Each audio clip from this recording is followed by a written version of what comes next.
예, 오늘은 솔로몬의 아가 지난 시간에 이어서 5장인데요.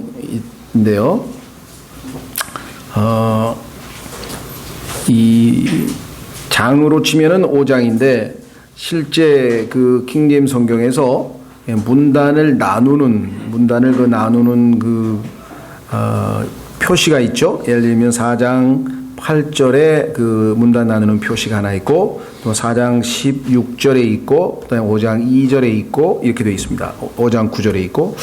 그렇게 보면은 16절과 5장 1절은 어떤 면에서는 이게 문단이 한 문단으로 같은 문단 안에 되어 있어요. 물론 장으로 나누어져 있기 때문에 우리가 구분은 할 수 있겠죠.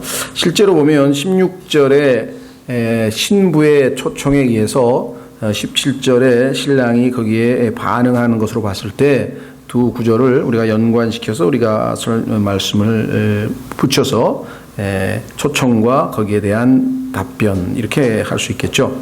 지난 시간에 우리가 16절에서 오 북풍아 깨어라, 오 너 남풍아 오라, 내 동산에 불어서 그곳에 향료를 흘려보내라. 나의 사랑하는 이가 자신의 동산에 들어오사 자신의 아름다운 열매들을 드시게 할지니라, 이렇게 했죠.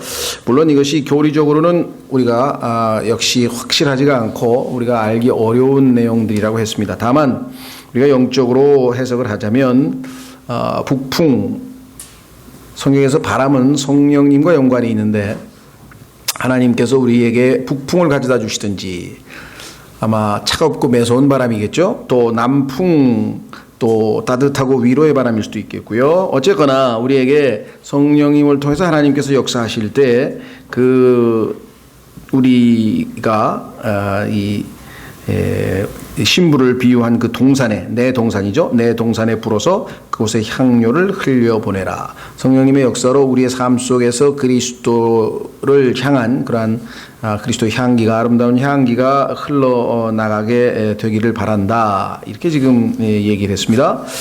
그리고 이제 초청을 하기를 나의 사랑하는 이가 자신의 동산에 들어오사 자신의 아름다운 열매들을 드시게 할지니라.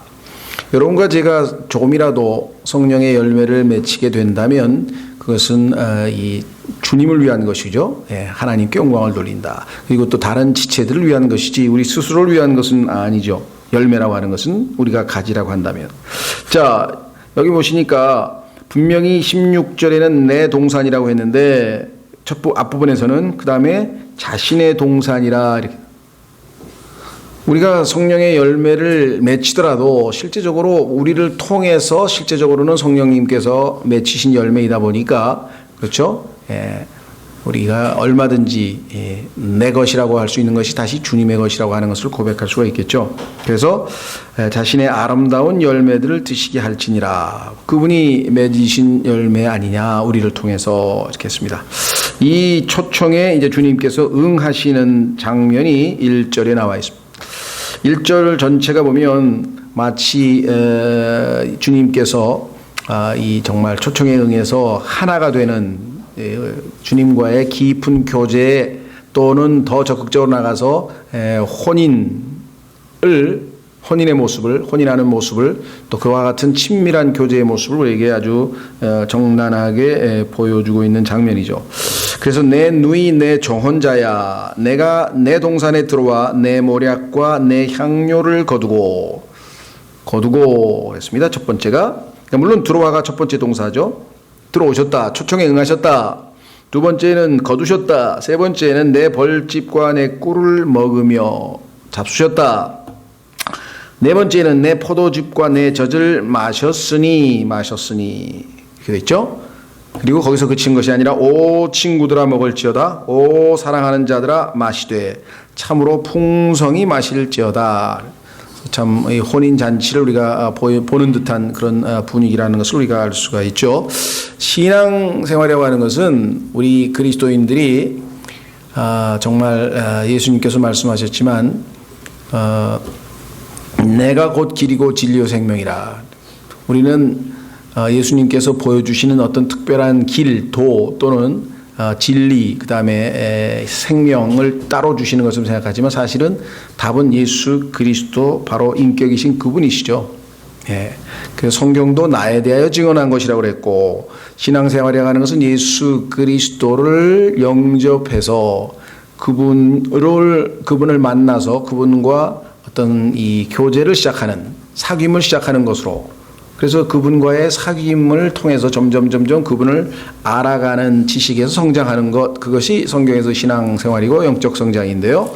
그래서 이 사귐이라고 하는 가장 중요한 것을 놓친 채, 예를 들면 이제 구원받았으니까, 나는 이제 죄사함을 받았으니까 이제 하늘나라 간다. 그래서 이 땅에서 주님을 위해서 열심히 일도 하고 주님 섬기기도 하고, 이거 잘못된 건 없습니다. 그러나 주님을 섬기는 것도 주님과의 교제의 일환으로 주님께서 원하시는 섬김을 해야지, 주님의 뜻과는 벗어난 자기 열심에서 할 때 우리가 잘못하면은 정말 이 일은 일대로 하고, 그렇죠? 나중에 그런 헛된 결과를 가져올 수도 있다. 그래서 고린도전서에서 우리가 한 일들이 다 불타버릴 수도 있다라고 하는 경고를 우리가 늘 하죠. 그래서 이 교제가 최우선이라는 것이죠. 사귐을 통해서, 말씀과 기도를 통해서, 주님과의 사귐을 통해서 하나님이 원하시고 기뻐하시는 그것을 우리가 하는 거죠. 그게 아니라 내 정성과 있는 힘을 다해서 주님을 섬기겠다. 그걸로 치자면 사실 오늘날 이단 종파들을 우리가 정말 지켜보면 그들의 그 열심, 헌신 자체는 정말 우리와 비교할 수 없을 정도의 아주 엄청납니다. 물론 우리가 그것은 두려움 때문이 아니냐, 또는 그것은 그들의 종교적인 열심이 아니냐, 그런 그 잘못된 것을 비판할 수는 있죠. 그러나 그 열심 자체로 보자면 어마어마하죠. 생명을 걸고 아주 전 재산을 바쳐서 아주 목숨을 걸고 하는 그런. 그러나 주님께서 원하시는 바 그 방식은 아니죠. 주님과의 사귐이 없고 존재 목적이 주님을 기쁘시게 하는 건데, 어떤 그 자기 의의를 쌓기 위해서 하는 그런 신앙생활일 수가 있다는 것이죠. 그래서 고린도전서 1장으로 가면 우리가 예수님을 믿게 됐다고 하는 것은 그분과의 사귐이 시작이 되었다. 고린도전서 1장 9절, 고린도전서 1장 9절. 너희를 부르사 자신의 아들 예수 그리스도 우리 주와 교제하게 하시는 하나님은 신실하시도다. 아들을 소개해서 그분이 우리의 죄값을 다 치르신 구원자시구나. 그분이 우리를 사랑하셔서 십자가를 지신 분이시구나. 그분이 부활하셔서 우리에게 의롭다고 선포하실 근거를 마련하신 분이구나. 그분이 우리의 생명이 되시는 것이구나. 그분이 나를 통해서 하나님을 드러내시려고 하는구나. 그분이 내 안에서 생명의 씨앗으로 잉태돼서 이제 형성되어져 가시는 거구나. 나의 삶은 이분을 내 삶에서 더 많이 증가되고 내 자신이 점점 줄어들어서 결국은 그분을 통해서 하나님께 영광을 돌리는 것이구나. 이게 참 제대로 된 의미에서 신앙인데, 이게 아니고 이 사귐이 없이, 주님과의 사귐이 없이 그저 어떤 무슨 한 종교를 맹목적으로 추정하는 것이라거나, 아니면 주님이 아닌 자신이 속한 조직 또는 교회 또는 목사 뭐가 됐든 간에 아주 잘못된 길로 가버리는 경우가 너무나 허다한 것이죠. 이것은 주님과의 깊은 교제가 없을 땐 그런 일이 벌어집니다. 그렇죠? 그래서 우리는 요한일서에도 분명하게 우리에는 아버지와 아들과의 사귐이 있어야 된다. 그래서 오늘 그 사귐의 아주 극치, 가장 최고의 순간에 지금 잔치를, 주님이 들어오셔서, 주님이 동산에 들어오셔서 지금 함께 교제하고 있는 장면인데요. 성경에 보면 지금 앞부분에서 우리는 주님께서 자신의 신부를 동산이라고 얘기한 것을 봤죠. 4장 12절 보십시오. 4장 12절에 내 누이 내 정혼자는 둘러싸인 동산이요 닫힌 옹담샘이요 봉한 샘이로다. 그래서 아무도 함부로 범할 수가 없습니다. 왜냐하면 다 닫혀있고 보호받고 있기 때문에. 그런데 오직 이 모든 것은 주님만을 위해서 준비되어 있었던 것이겠죠. 그래서 그 주님께 초청을 했고 주님께서 돌아오신 것을 봅니다. 자, 시편 128편 3절로 가보시면, 시편 128편 3절로 가보시면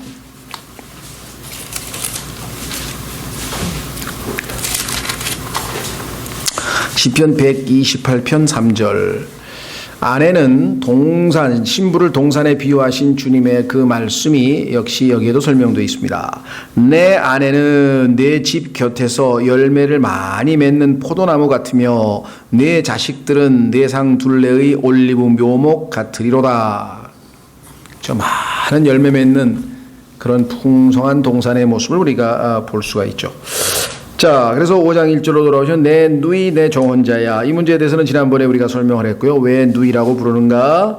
또 내가 내 동산에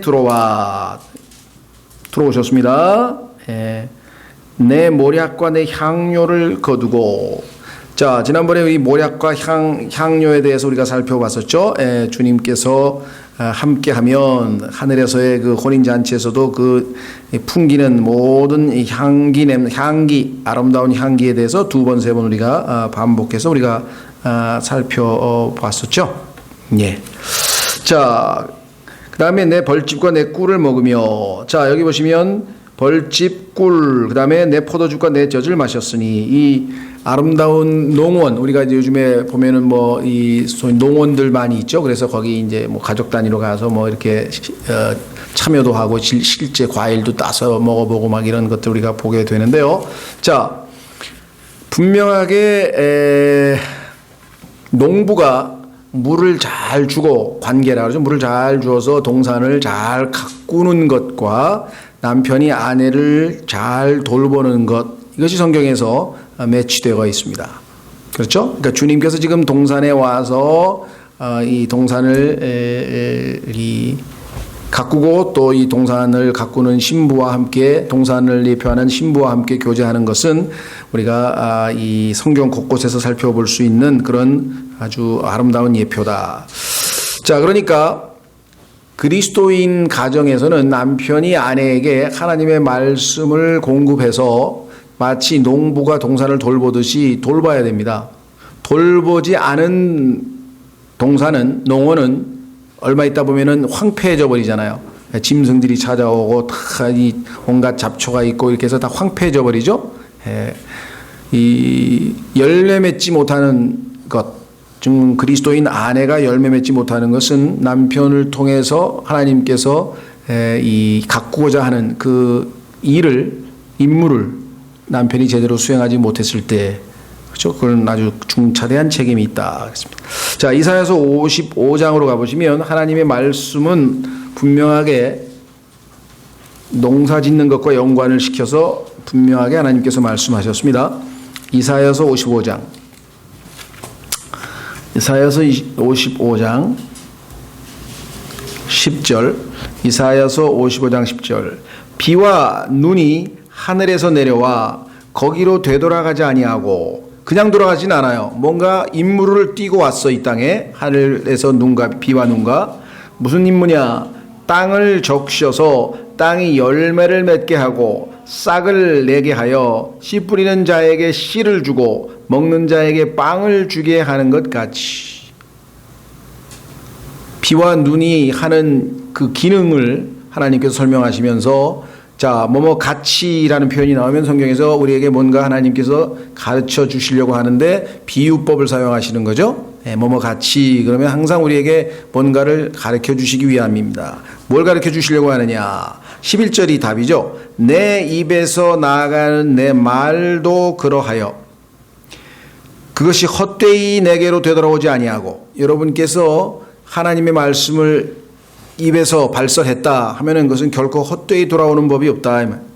내가 기뻐하는 것을 이루며 내가 그 말을 보내어 이루게 하려는 일에서 형통하리니.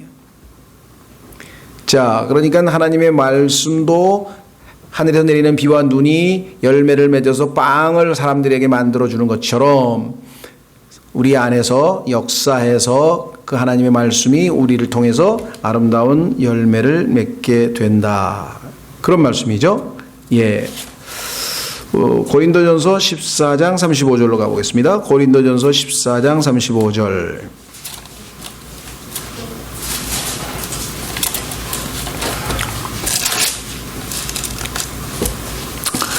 고린도전서 14장 35절. 교회에서 자매들이 뭔가 배우기를 원할 때는 이 하나님의 말씀을 공급받는 그러한 이 설교나 이 성경 공부를 통해서 배우지만 물을 것이 있다든가 이럴 때 그 1차적인 책임을 성경에서는 남편에게 뒀습니다. 35절 만일 그들이 무엇을 배우려거든 집에서 자기 남편에게 물을지니 여자들이 교회에서 말하는 것은 수치스러운 일이니라. 여기서 말한다고 하는 것은 그럼 입 다물고 그냥 교회 와서 아무것도 말하지 말라는 소리냐? 예, 그게 아니고 여기서 말하는 것은 성경에 대해서 난 이렇게 생각한다, 넌 이렇게 생각한다 하면서 논쟁을 벌이거나 이렇게 하는 것은 성경적으로 옳지 않다는 것이죠. 만약에 교회에서 분명히 설교를 듣고 성경 공부를 했는데 이게 뭐 확실히 잘 모르겠다 아니면 이게 무슨 뜻인가 이랬을 때는 논쟁이나 이런 걸 하지 않고, 물론 뭐 사역자에게 물어보는 게 잘못됐다는 건 아닙니다. 그러나 교회적 질서로 봤을 때는 남편이 있는 분은 오늘 교회에서 이렇게 들었는데 이게 무슨 뜻이냐? 그렇죠? 예. 참, 그게 하나님께서 세우신 질서다 이거죠. 아까 우리 이 남편이 농부가 동산을 돌보듯이, 그러니까 동산을 아내로 하나님께서 비유했듯이 바로 이와 같이 말씀의 사역도 남편을 통해서 이루어지게 하시는 것이 하나님의 뜻이다. 자, 요한복음 15장에도 동일한 농사 짓는 것과 하나님의 말씀의 사역이 비유되어 있습니다. 요한복음 15장 요한복음 15장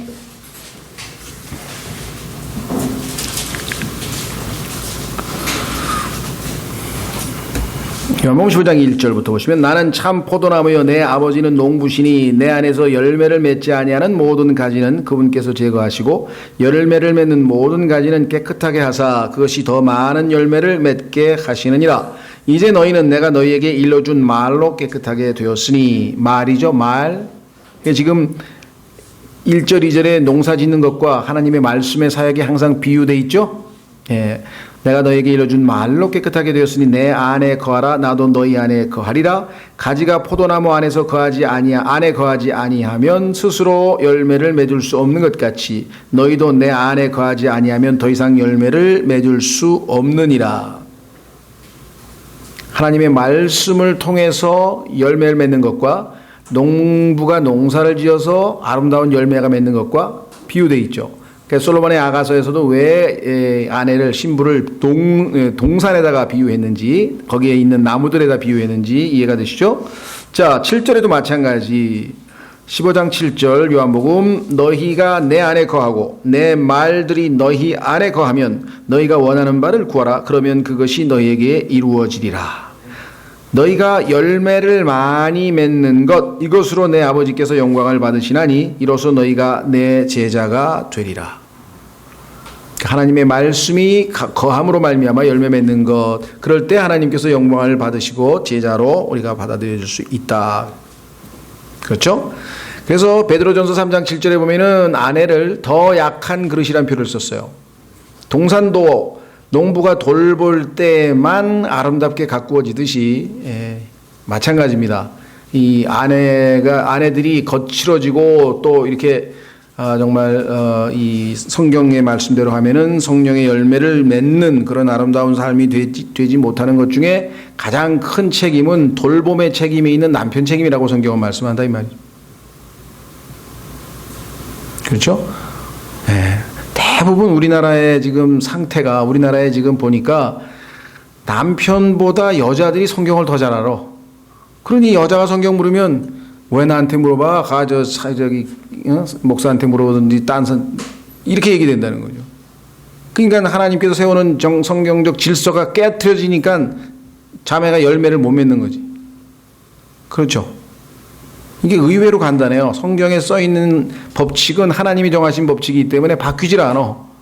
그걸 우리가 주의 깊게 잘 보면 하나님께서는 남편이 하나님의 말씀을 읽어주고 가르치고 해석해주고 깨닫게 해주고 그 일을 남편이 해야 되는데, 자매들은 그냥 말씀에 대한 갈망이 있어서 막 열심히 배우고 막 하는데 이 남자들은 이게 도통 영적인 일에 관심이 없어가지고 우리나라에 지금, 우리나라 모르겠어요, 미국은 제가. 근데 그러니까 우리나라는 지금 현상이 이 영적인 문제에 관한 여자들이 더 관심이 많지 남자들보다는 평균적으로 봤을 때 뭐 그렇지 않은 경우도 있겠습니다만은 그것이 하나님께서 정하신 질서에서는 어긋나다는 거죠. 그러니까 제대로 된 그 성경에서 하나님이 기뻐하시는 모습의 교회상을 찾기가 어렵다라고 하는 것입니다. 자, 다시 돌아오셔서 우리는 솔로몬의 아가 5장입니다. 자, 그래서 동산에 돌아와 모략과 향료를 거뒀다. 아까 향기로운 냄새가 탁, 농원에 가면 정말 꽃향기, 아름다운 향기가 팍 풍기죠. 정말 그거야말로 우리의 마음을 아주 새롭게 아주 해주는 첫 번째고요. 두 번째는 뭐냐? 벌집과 내 꿀을 먹으며 그랬대요. 자, 먹는다 그랬는데요. 벌집과 꿀 같이 붙어 있죠. 자, 그런데 놀라운 사실은 밑에 가면 내 포도즙과 내 젖을 마셨으니, 성경에 보면 젖과 꿀이 흐르는 땅이라 해서 젖과 꿀, 그러니까 여기 나와 있는 것처럼 보통의 경우에는 젖과 꿀이 붙어 다니는 세트로 나와 있는데 이번에는 그렇게 안 나와 있죠. 자, 이사야서 7장으로 가시면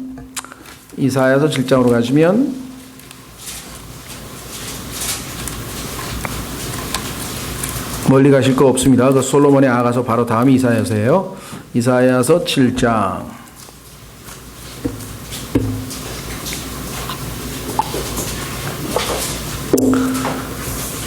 예수 그리스도의 초림 때에 이 땅에서의 예수님의 생활의 모습을 이렇게 묘사했네요. 14절. 그러므로 주께서 친히 한 표적을 너희에게 주시리라. 보라, 처녀가 수태의 아들을 낳고 그의 이름을 임마누엘이라 하리라. 임마누엘이 그가 버터와 꿀을 먹겠고 이로써 악을 거절하며 선을 택할 줄 알리니. 하나님의 말씀을 버터라는 건 아주 우리에게 아주 뭐랄까요, 매끄럽죠?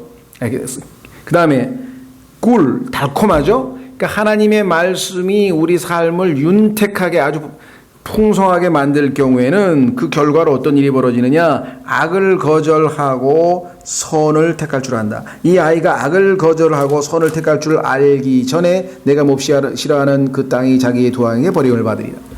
예수 그리스도의 이 땅에서의 삶의 모습은 바로 하나님의 말씀을 통해서 악을 거절하고 선을 택하는 그러한 삶으로 점철되어 있으셔서 많은 사람들로부터 인정받았다라고 하는 것을 볼 수가 있죠. 자, 그래서 우리는 성경에 보니까 하나님의 말씀을 꿀에다가 묘사하는 것들이 굉장히 많이 나오죠. 뭐 다 찾을 수는 없고요. 한 구절만 찾아보죠. 지난 시간에 우리가 살펴봤던 시편 19편에 가면 하나님의 말씀을 꿀에다가 꿀송이보다 달다. 시편 19편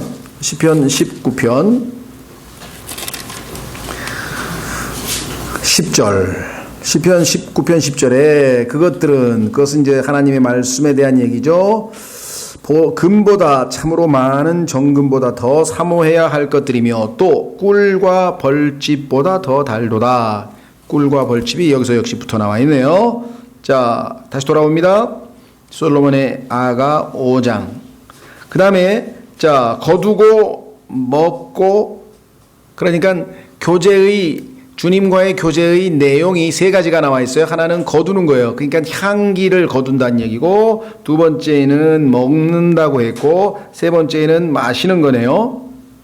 잔치에서 제일 중요한 거 먹고 마시는 거죠. 내 포도즙과 내 젖을 마셨으니. 자, 성경에서 포도즙은요 두 가지로 비유되죠. 첫째는 피죠. 예수님의 피가 포도즙으로 묘사되어 있었죠. 성경에 보니까. 그래서 예수님께서 자신을 그 포도를 하면서 생명의 피와 연관시켜서 마태복음 26장에도 말씀하셨고, 반면에 또 피가 성령님을 예표하는 것으로도 나옵니다. 자, 포도즙 한번 마태복음 9장 17절. 마태복음 9장 17절에 보면은 우리에게 성령님을 암시하고 있구나라고 하는 것을 우리에게 보여주는 구절이 하나 나오는데, 마태복음 9장 17절 말씀. 마태복음 9장 17절 말씀. 사람들이 새 포도즙을 낡은 부대에 넣지도 아니하나니 그렇게 하면 부대가 터져 포도즙이 흘러나가고 부대도 못 쓰게 되느니라. 오직 그들이 새 포도즙은 새 부대에 넣나니 그리하면 둘 다 보존되느니라 하시느니라. 주님의 몸된 교회와 연관지어서 새 포도주, 즉 성령께서 새로 임재하시는 것으로 언급되어 있습니다. 자, 그래서 우리는 지금 포도즙으로 하면은 예수 그리스도의 보배로운 피, 그 다음에 성령님, 그 다음에 내 젖을 마셨으니. 자, 성경에서 젖을 모르는 사람 없죠? 주님께서 갓난 아이들로서 우리에게 순수한 말씀의 젖을 사모하라, 이게 명령하셨잖아요. 그러니까 이것은 말씀의 젖이라고 하는 것을 우리가 금방 알아차릴 수 있죠. 확인해 보겠습니다. 베드로전서 2장. 베드로전서 2장. 정말 안타까운 것은 오늘날 이 순수한 말씀의 젖을 영적 성장에 있어서 첫 단계인데 이것을 잘 공급받지 못하기 때문에 정말 아주 영적인 성장을 참 제대로 하지 못하는 안타까운 일들이 지금 벌어지고 있죠. 정말 주변에 소위 말하는 구원파 출신 종류도 많죠. 하여간 뭐 원조 구원파서부터 시작해가지고, 근데 구원파 출신 분들을 지금도 이제 그분들을 뭐 자주 하여간 뵙게 돼요. 이런저런 기회를 통해서 뵙는데 뭐라고 표현을 해야 되나, 좀 딱해요. 왜 딱하냐 그러면은 뭐 20년 30년이 지났는데 그리스도인의 교제 대화가 왜 구원밖에 없을까? 이거는 병적인 거야. 내가 보니까 이거는 거의 이거는 정상이 아닌 것 같은데도 본인들은 그냥 생각이 거기에 가 있어. 예? 대화를 하면 계속 그 구원 얘기를 하는 거예요. 물론 구원 간증하는 것 자체가 잘못됐다는 건 아닌데, 아니 그리스도인으로서 지금 태어난 지가 지금 예를 들면 30년이 됐으면 지금 30년 동안 주님과 사귐 가운데에서, 아까 우리 했잖아요. 주님을 사귀어오는 가운데에서 자기가 배운 것, 주님은 이런 분이셨고 저는 또 이렇게 실패를 했고 이렇게 좌절했는데 주님의 위로와 다시 소생시킴을 통해서 이렇게 다시 회복됐고, 이런 뭐 그런 간증이 주 대화가 돼야지 그 구원 얘기를 또 하고 또 하고 참. 그런데 그분들에게는 그렇게 소중한 구원에 대해서 이제 그만하시라고 또 얘기하기도 쉽지도 않은 얘기. 아주 어떨 때는 막 가슴이 답답해요. 엊그저께도 그런 분들을 몇 번 뵀는데 또 이분들 또 구원 얘기하는구나. 근데 너무, 히브리서에는요 그 얘기 그만하고 떠나라, 그만하라 그랬어요. 그만하라고 성경에 써 있어요. 그런데 그 명령을 안 지키니까 그만하라 그러고 이제 더 앞서서 더 나아가서, 그렇죠? 학교에서 공부한 얘기도 하고, 학교에서 축구 배운 얘기도 하고, 야구 배운 얘기도 하고, 딴 얘기를 해야지. 엄마 뱃속에서 태어난 얘기만 자꾸만 하면 어떻게 젖병 빨던 얘기를 또 하고, 그냥. 그렇죠? 10살 된 애가 학교에서 이제 뭐 갔더니 오늘 막 농구를 배웠어요. 너무너무 재밌었어요. 뭐 이런 얘기를 해야지. 어렸을 때 그 엄마 젖병 빨던데 너무너무 달콤하고 좋았어요. 그냥 쪽쪽 빠니까 그 얘기를 10년 동안 하고 앉았으면 정말 세상 표현을 하면 돌아버리는 거잖아요, 사람이. 정말. 그런데 본인들은 오직 그 얘기만 하는 거야. 젖병 빨던 얘기를 또 하는 거야. 또 하고 너무 정말 안타까운데요. 자, 그러나 처음에 젖병 빨아야죠. 어쩔 수 없어요. 자, 베드로전서 2장 2절. 베드로전서 2장 2절. 새로 태어난 아기들로서, 이건 갓난아이니까 말씀의 순수한 젖을 사모하라. 이것을 뭐 신령한 젖을 사모하라 이렇게 놓으면 안 됩니다. 이 말씀은 빼고 신령한 거, 영적 젖은, 영은 사악한 영도 영입니다. 이것은 너희가 그 젖으로 말미암아 성장하게 하려 함이라. 지난번에 얘기했죠. 여기다 구원에 이르도록이라고 하는 성경에도 없는 말을 첨가시켜서 구원의 핵심 교리를 마귀가 망가뜨렸다 그랬죠. 그래서 로마 가톨릭 신부님들은 이걸 외고 다녀요. 개신교 사람들이요, 당신들은 교만하다. 구원에 이르도록 성장하라 그랬는데 당신들은 벌써 구원받았다고 하느냐. 근데 마귀가 또 이런 건 잘 가르쳐줘요. 그럴 때에는 올바른 성경이 없는 사람은 답을 못하는 거예요. 올바른 성경이 있는 사람은 그 말은 마귀가 집어넣은 겁니다. 하나님 말씀이 아닙니다. 이렇게 해야 되는데, 그걸 모르는 사람은 틀린 성경 가지고 똑같이 대하다 보면 성경에 써 있는 그대로 성상 구원에 이르도록이란 말이 들어가 있으면 어떻게 되겠어요? 답을 못 하는 거죠. 정확한 성경이 필요한 이유는 뭐 너무나 자명하죠. 자, 히브리서 5장. 히브리서 5장에 중요한 말씀이 있어요. 그래서 제가 요번에 모르겠어요. 구원파 출신들에게는 히브리서 연구를 하여간 여러분 주변에 있는 사람들은 좀 어떻게든지 권하든지 사주든지 하여간 해서 한 걸음 나아가야지 거기서 계속 머물러 있다.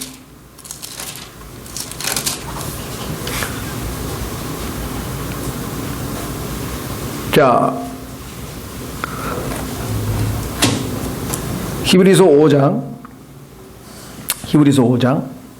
12절, 히브리서 5장 12절. 시간으로 보건대 너희가 마땅히 가르치는 자가 되었어야 할 터이나. 이게 아마 거의 모든 구원파 사람들에겐 다 해당되는 것 같아요.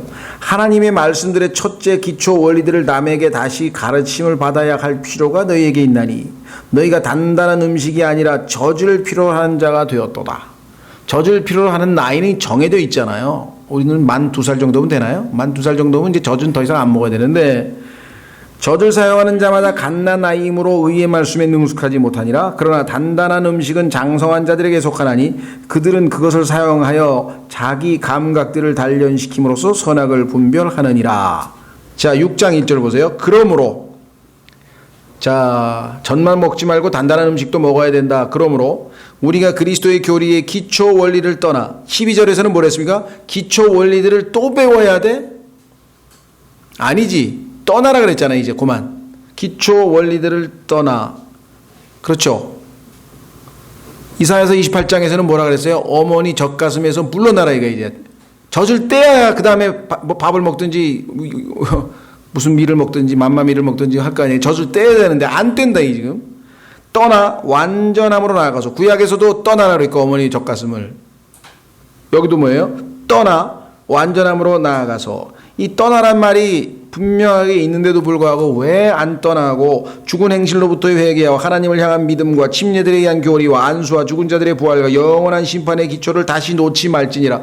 이제 이 얘기는 그만하라 이거예요. 그만하라 이거야. 한 5년 했으면 됐지. 그렇죠. 우리가 구원의 교리를 다시 한번 배우면서 정말 너무 하나님께 감사하고, 이거는 뭐 우리가 1년에 한두 번, 성경에 보니까 한 번씩 점검하라 그랬으니까 1년에 한두 번이면 좋게요. 그런데 이걸 1년 52주를 이거만 하면 어떻게 되냐 이게. 그렇죠? 아무리 우유가 뭐 성분이 좋고 아무리 뭐 최고 성분의 우유라 그래도 지금 5살, 6살, 7살짜리한테 계속 우유만 먹일 수는 없잖아요. 그렇죠?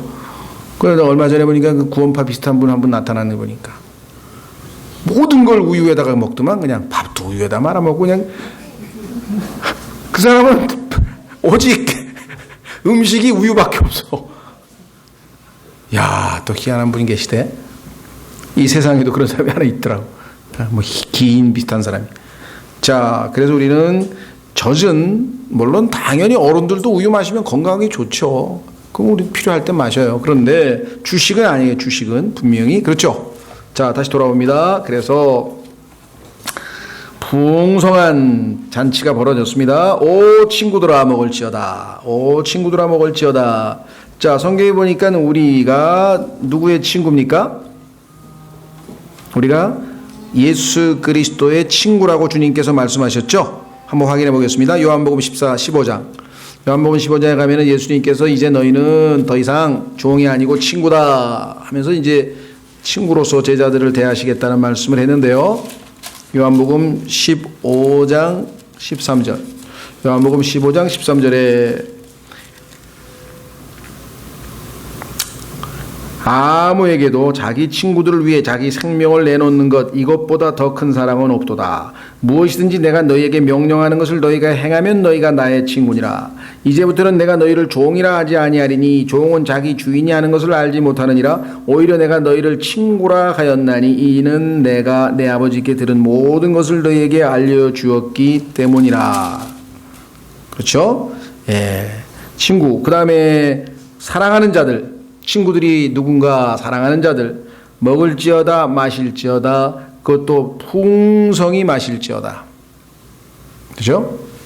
그러니까 아주 잔치가 무르익어서 정말 어떤 그 환희의 아주 최절정에 달한 아름다운 모습이 여기 나와 있는 것을 우리가 보게 됩니다. 예. 자, 그래서요, 정말 주님과 그 신부된 교회와의 교제는 성경에서 남편과 아내와의 교제로 성경에 항상 설명되어 있고 예표되어 있는데, 자, 아내가 해야 될 일은 무엇인가 성경에 보니까, 성경에 보니까 하나님께서 이 디도서 2장으로 가보겠습니다. 디도서 2장으로 가시면 아내가 해야 될 일은 뭐냐면 남편 사랑하기를 배워야 된다. 왜 사랑하라가 아니라 사랑하기를 배우라 그랬는지 한번 의미 깊죠? 자, 디도서 2장 4절. 디도서 2장 4절. 교회에서 나이 드신 여자분들, 3절에 보니까 연로한 여자들도 교회에서 나이 드신 여자분들이 해야 할 역할이 있어요. 2절에 연로한 남자도 있죠? 나이 든 남자들이 해야 할 역할이 있어요. 그럼 여자들이 해야 할 역할은 뭐냐? 4절. 이것은 그들이 젊은 여자들을 가르쳐서, 나이 드신 자매님들은 젊은 자매들을 가르쳐서 맑은 정신을 가지라 이렇게 가르치고, 자기 남편을 사랑하라 이렇게 가르치고, 자기 자녀들을 사랑하라 이렇게 가르치라 돼요. 신중하라, 정숙하고 가정을 보살피며 선하고 자기 남편에게 순종하는 자가 되게 하려 함이라. 여기 나와 있는 덕목들을 나이 드신 자매님들이 가르쳐야 되는데 가르치나요? 난 그걸 잘 모르겠어요. 요즘에 요즘 젊은 사람들이 안 배워요. 가르치려 들지. 또 그러신 어른들도 계시더라고요. 그거는 어떤 면에서 보면은 나이 드신 자매님들이 성경 공부를 느슨히 해가지고 젊은 자매들이 성경을 더 잘하니까 성경을 착착 펴가지고 다 배우면 그건 입장 곤란한 일이 되겠지. 나이 드신 자매님이 교회 다닌 경륜만큼 성경에 능통해서 탁탁 성경을 펴면서 하나님 말씀대로 해 하고 잘 이렇게 권면하면 얼마나 좋겠어요. 근데 요즘에 부담스러워서 그렇죠. 난 성경도 잘 모르고 저 자매 보면 너무 그냥 똑 부러지고 똑똑하고 요즘 젊은 세대들이 어떤 세대들인데 결국은 또 성경대로 안 되는 거예요. 그러니까 성경대로 안 되면 하나님 뜻이 안 이루어지는 거예요. 그렇죠. 근데 지난번에도 나이 드신 자매님들에게 이건 안 가르치면 직무유기라 그랬는데 도대체 가르치시는 것 같지가 않아 보니까 자매님들끼리 교제는 잘 하시는 것 같아. 그런데 젊은 자매를 붙들고 그렇게 남편에게 쌀쌀하게 대하는 거 아니야? 이렇게 한마디 하시면 얼마나 좋겠어요. 안 해, 도청. 여기 지금 써 있는 대로 할 수 없이 제가 디도서 가르치면서 한 번 가르치고 이게 근데 자주 나오니까 아니니까 자꾸만 가르칠 수도 없잖아요. 그러니까 그냥 지나가 버리는데 자매님들이 이건 내가 해야 될 임무 중에 하나구나 교회 와서. 그렇죠? 예.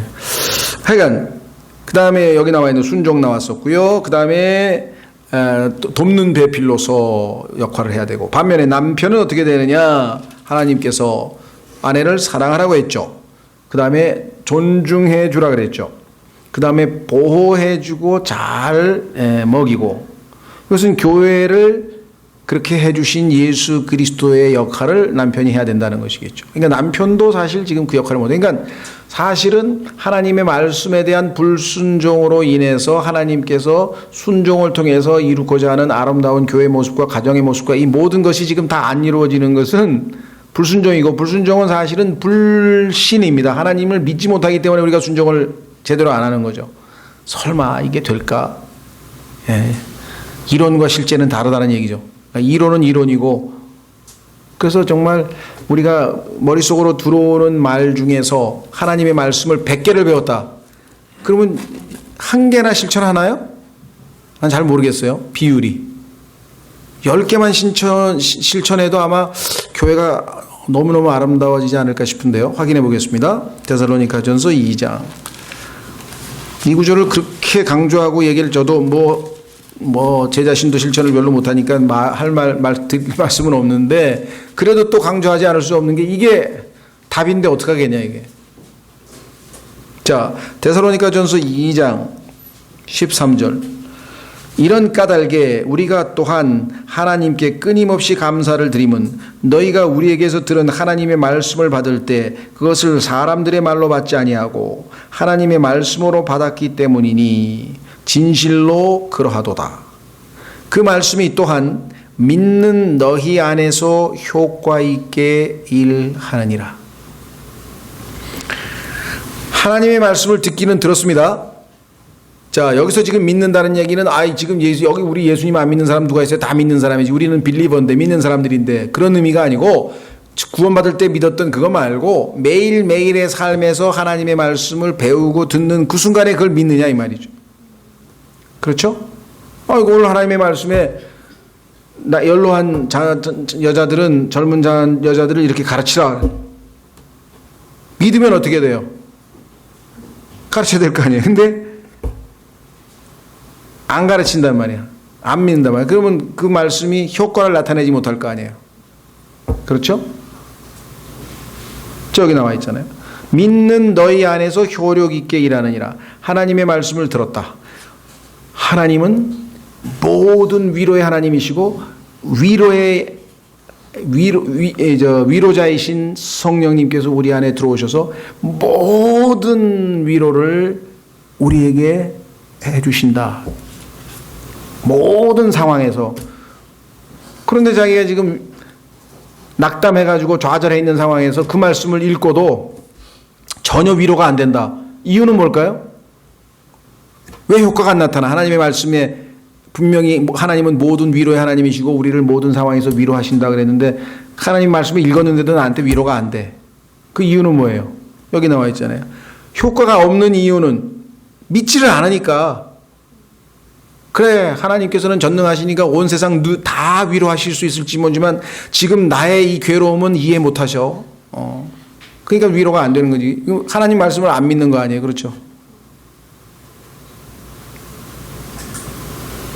결국은 정말 어마어마한 정말 전능하신 하나님을 우리 안에 모시고 다니면서도 풍성한 삶이 아니라 아주 그냥 가난한 비참한 삶을 사는 거예요. 그리스도인들이. 이유는 딱 하나예요. 믿지 않기 때문에. 그렇죠? 하나님의 말씀을 항상 기뻐하라. 그러면 어떻게 해요? 슬프다가도 그 말씀을 믿으면 효과가 나타난다니까. 금방 기뻐지는 거예요. 믿으면. 그렇죠? 예. 모든 일에 감사하라. 지금 불평이 막 터져나고 입이 막 대빨 튀어나왔다가 모든 일에 감사하라. 믿습니다 하나님 하는 순간 뭐예요? 마음으로 믿는 순간에 감사합니다가 나온다니까요. 이걸 매일매일 체험하고 살도록, 그냥 매일 기적을 체험하도록 살게 만들어놨는데 믿지를 않아도 돼. 예? 어떻게? 이게 비밀이에요. 아주 핵심적인 거. 엄청 배웠어.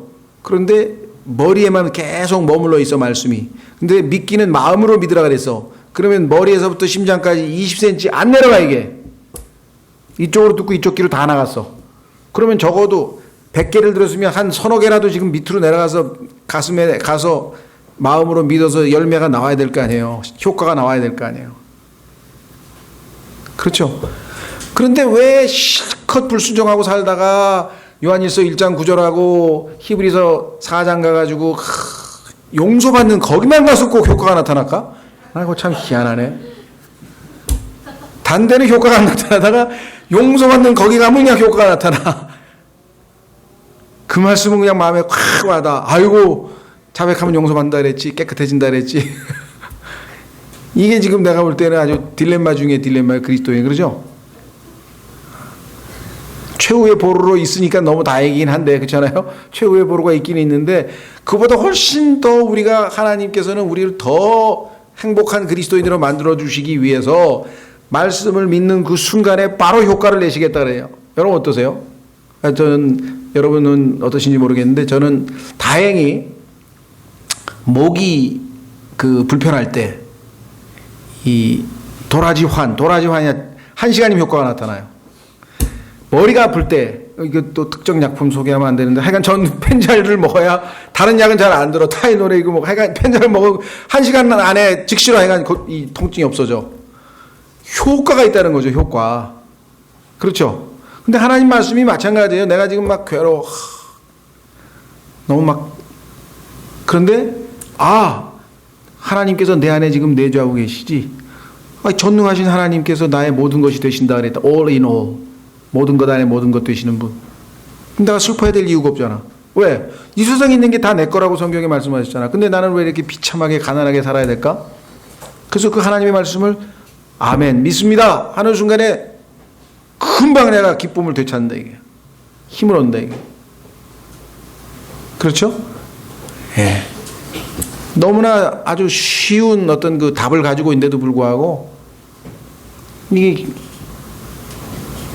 하나님의 말씀을 이렇게 풍성하게 배우고 이렇게 많이 배웠는데 왜 효과가 그렇게 안 나타날까?